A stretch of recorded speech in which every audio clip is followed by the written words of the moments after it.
The rain hammered against the roof of Roman's small clinic as he locked the front door for the night. It was nearly midnight, and the storm had driven most people indoors hours ago. He was exhausted, ready to collapse into bed, when he heard a faint thud against the back door. Roman hesitated. Living on the outskirts of the settlement meant strange noises were common, but something about this sound felt different. Urgent, he grabbed the medical kit from his desk and cautiously made his way to the back entrance.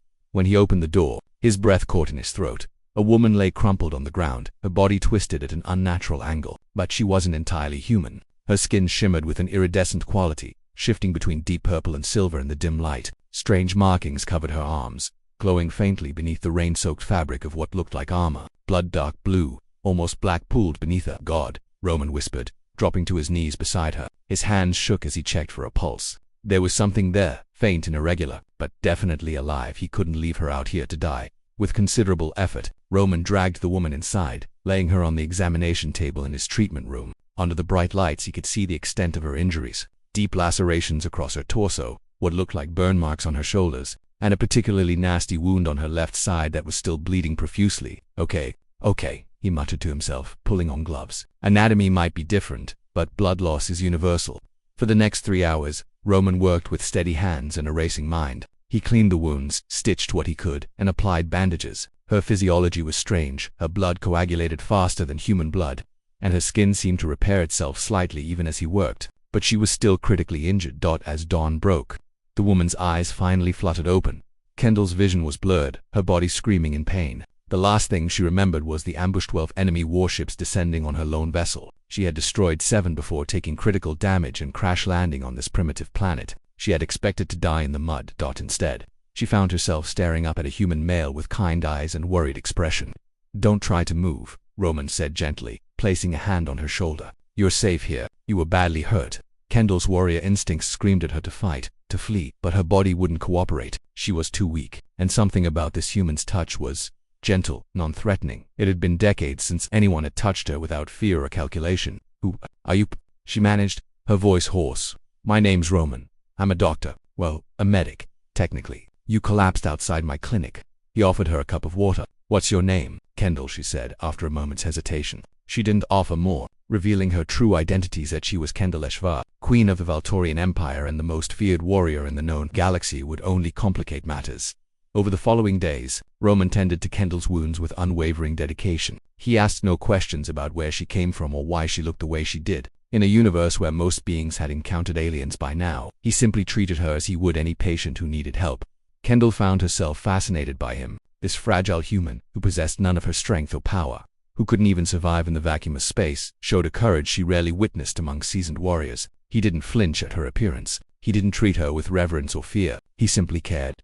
"You're healing remarkably fast," Roman commented one morning, unwrapping her bandages. "I've never seen anything like it. Yesterday this wound was still open, and now it's nearly closed." "My people are resilient," Kendall said carefully. "Your people must be something special."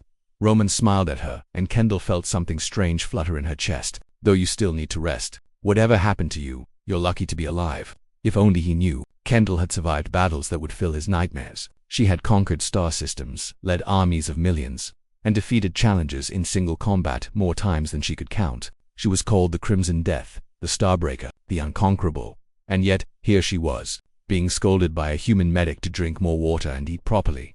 A week into her recovery, Kendall's ship's systems finally came back online. The distress beacon she had activated before crashing reached her Imperial Guard. Within hours, 3 massive warships appeared in orbit above the planet. Roman saw them from his window, his face pale. "Those ships, they're not from around here, are they?" Kendall stood, testing her weight. She was still weak, but functional. "No, they're here for me, for you." Roman turned, confusion evident in his eyes. Why would the air shimmered, and suddenly the room was filled with armed soldiers in elaborate armor, weapons trained on Roman. Their commander, a towering figure with 4 arms, immediately dropped to one knee. "Your Majesty, we feared the worst when we lost contact. Are you the commander?" Stopped, noticing the human. "Shall we eliminate the witness?" "No." Kendall's voice cracked like thunder, and every soldier in the room flinched. She moved to stand between Roman and the weapons. "This human saved my life. He is under my protection. Anyone who harms him answers to me personally."